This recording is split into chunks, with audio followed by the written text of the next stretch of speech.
Voltamos com o BATV de Salvador, agora para todo o estado, falando que a Via Bahia, a empresa que administra rodovias importantes aqui no estado, ela corre o risco de perder a concessão. A afirmação é do Ministério da Infraestrutura, depois de receber uma proposta da empresa para aumentar a tarifa de pedágio na BR-116. Pela proposta, o aumento da tarifa seria de 140%. A proposta da Via Bahia é de elevar o valor do pedágio em 140%. Atualmente, o motorista que trafega aqui pela BR-116 Sul paga pela tarifa básica R$ 5,10. Com reajuste, esse valor iria para R$ 14,00. Se eles fizessem pelo menos a obrigação deles, que é manter a pista com as condições mínimas aí, que a pista está toda esburacada. A Via Bahia já apresentou a proposta de reajuste da tarifa ao Ministério da Infraestrutura, como contrapartida para investir na requalificação da rodovia. Mas o órgão não concordou, alegando que as obras já estão previstas no contrato de concessão. O grupo apresentou um plano de cura com um forte investimento, mas boa parte desse investimento condicionado a um aumento de tarifa, o que é contra o que a gente imagina como correto. A Via Bahia venceu o edital de concessão em 2009 e administra 4 trechos aqui no estado. 2 BAs e as BRs, essa aqui, a 324, que liga a Feira de Santana a Salvador, e a 116. O contrato tem validade de 25 anos. O Ministério da Infraestrutura diz que a concessão da Via Bahia é uma das mais preocupantes pela baixa execução dos serviços. Em outubro do ano passado, o ministro da Infraestrutura, Tarcísio Gomes Freitas, criticou o serviço prestado pela empresa. De acordo com ele, a Via Bahia só executou 30% das obras previstas. Nada dos investimentos condicionados foi realizado. 0% das duplicações condicionadas. Então, um trecho muito extenso tinha que estar duplicado, não foi duplicado. E o que é mais importante até, sequer a manutenção está sendo feita. O governo federal apresentou à concessionária 2 alternativas: execução total do que foi previsto no contrato ou a devolução imediata da concessão, para que o governo possa fazer uma nova licitação. A gente imagina que esse é o caminho mais rápido, de via não judicial, para que permita que o governo faça uma nova licitação. Agora, é uma questão judicial que leva tempo. Em nota, a Via Bahia disse que a análise e determinação da composição dos preços nos pedágios são de total responsabilidade da NTT e que segue o contrato de concessão, esperando chegar a um melhor entendimento. Enquanto isso não acontece, os motoristas, principalmente os caminhoneiros, estão bastante preocupados com essa possibilidade de aumento. Hoje você tem que sair de casa com o dinheiro do combustível, o dinheiro da alimentação, mas não pode esquecer do dinheiro prioritário, que é o do pedágio. Se você não tiver, você não passa.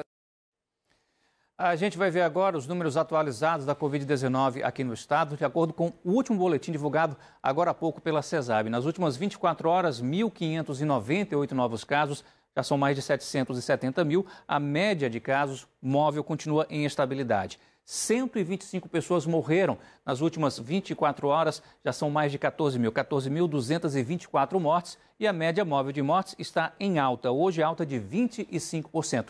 E a taxa de ocupação de leitos de UTI está em 87%, tanto no estado como na capital. E a gente vai ver agora como é que está o nosso vacinômetro.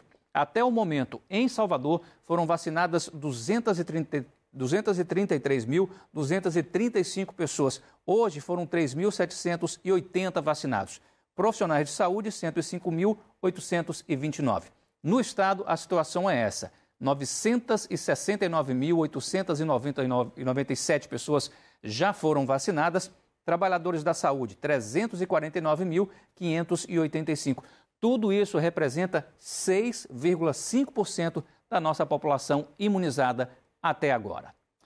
Após o Ministério da Saúde liberar que vacinas enviadas no final de semana sejam todas usadas para aplicação apenas da primeira dose, o secretário da Saúde da Bahia fez um alerta aos municípios.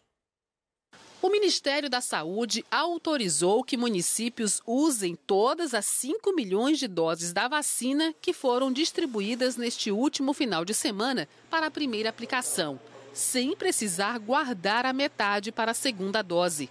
Mas o secretário de Saúde da Bahia fez um alerta de que nem todas as doses estão liberadas para serem usadas como primeira aplicação. O release que foi feito ontem pelo Ministério contém um erro, um equívoco.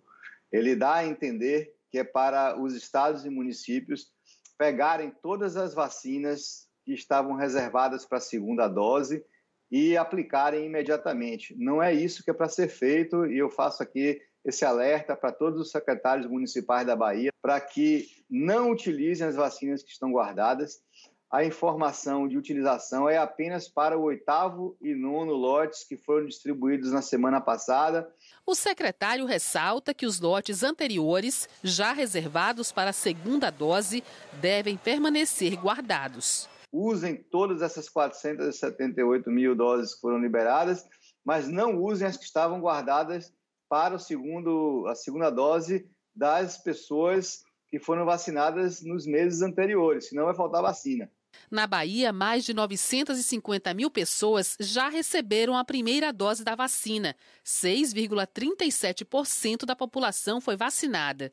Com isso, o estado está entre os 5 que mais vacinaram a população com a primeira dose, junto com Amazonas, São Paulo, Mato Grosso do Sul e Distrito Federal. Em Salvador, enfermeiros autônomos começaram a ser vacinados nesta segunda-feira. Além deles, idosos a partir de 72 anos também receberam a vacina. Esse mesmo grupo começou a receber as primeiras doses no último sábado. Não doeu nada, é simples. Quem tiver com medo, não se preocupe, que não tem dor nenhuma. Não deixa de vir, né? Não deixa de vir, exatamente. Em Salvador, idosos com 71 anos poderão receber a vacina a partir de amanhã. A vacinação desta terça-feira acontece das 8 às 12 horas para idosos nascidos entre 23 de março de 1949 a 30 de setembro de 1949 e das 13 às 16 horas para os nascidos de 1º de outubro de 1949 a 22 de março de 1950. A Frente Nacional de Prefeitos criou hoje um consórcio nacional de vacinas das cidades brasileiras para a compra da vacina contra a Covid-19 direto dos fabricantes.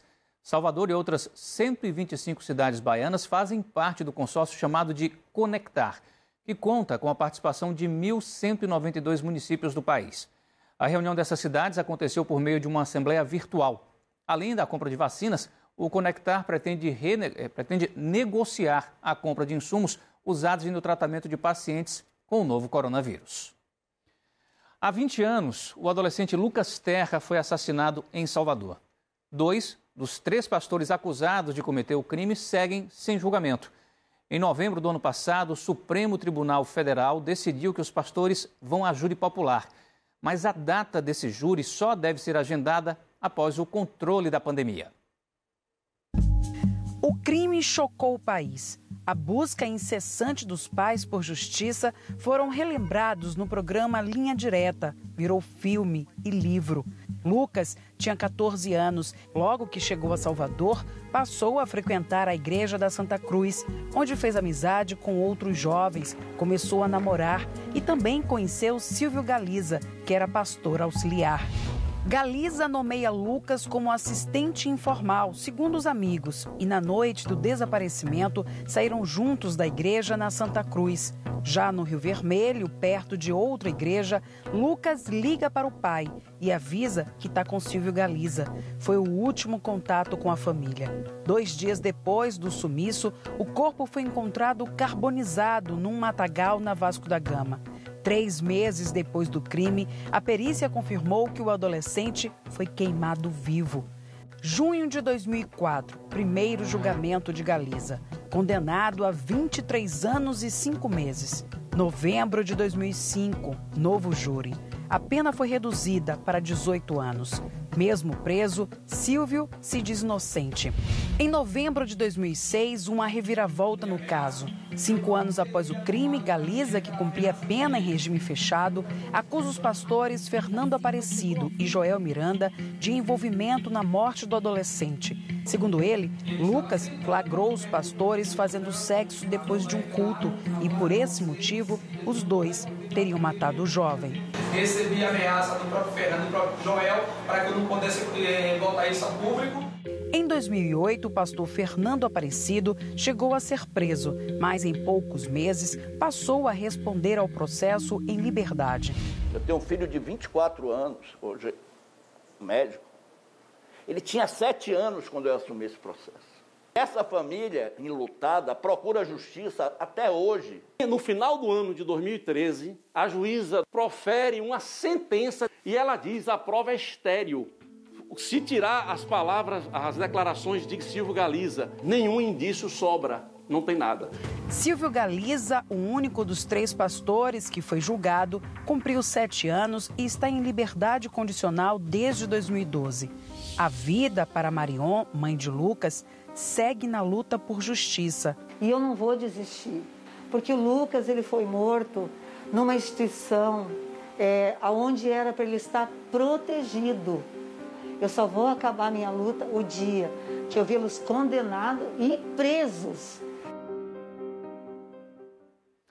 Nós entramos em contato com a Igreja Universal para saber o posicionamento sobre esse caso, mas os responsáveis pela igreja não responderam. Vamos falar do tempo agora? Vai começar o período mais preocupante para quem mora nas áreas de risco da capital. É que desde sábado começou o outono, quando há uma mudança no volume de chuva nas regiões do estado. Segundo a meteorologia, o outono desse ano deve ter uma média parecida com a média histórica, que fica em torno dos 850 milímetros entre abril e junho. Mas a preocupação maior para quem mora na capital é que esse ano o volume de chuva seja tão grande quanto no outono do ano passado. A Operação Chuva da Defesa Civil foi de março a junho do ano passado e, nesse período, foram registrados mais de 1.500 milímetros de chuva em Salvador. Segundo a Defesa Civil, essa foi a maior média dos últimos 36 anos. Agora é torcer para que a chuva venha na quantidade ideal para garantir apenas o abastecimento e a agricultura. Essa semana, as mudanças no clima já começam a ser vistas.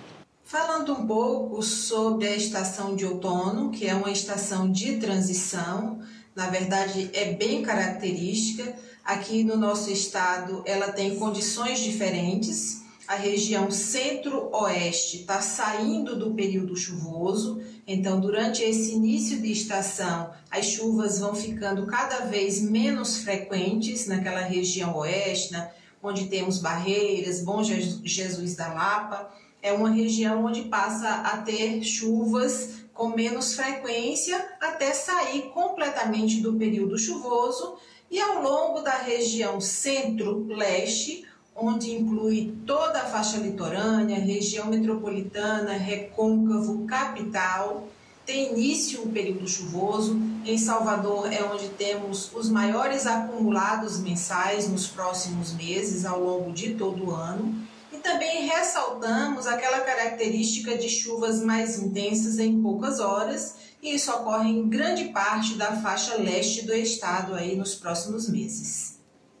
E amanhã, isso que a Cláudia Valéria falou, fica bem evidente. Tem previsão de pancadas de chuva mais fortes no litoral, parte do Nordeste, Recôncavo, Sul e também Extremo Sul tem possibilidade de chuva rápida. E nas outras regiões, sol entre nuvens. Tempo firme amanhã em Lençóis, onde faz muito calor, máxima de 33 graus. Essa também é a máxima de Barreiras, onde deve ter pancada de chuva ao longo do dia, inclusive algumas acompanhadas de raios. Em Santa Cruz Cabrália, chove, máxima de 30 graus. Para Salvador, a previsão é de sol entre nuvens, períodos nublados e chuva a qualquer momento em vários trechos. A temperatura amanhã, mínima de 24, máxima de 30 graus. A gente fica por aqui. Para rever as reportagens de hoje, acesse o g1.com.br/Bahia. Outras notícias no Jornal da Manhã com Ricardo Ismael.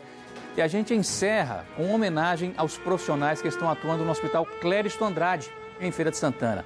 Mais de 2.000 profissionais trabalham no hospital. Quem está se apresentando é o violinista Marcelo Fonseca, que toca o hino da cidade de Feira de Santana.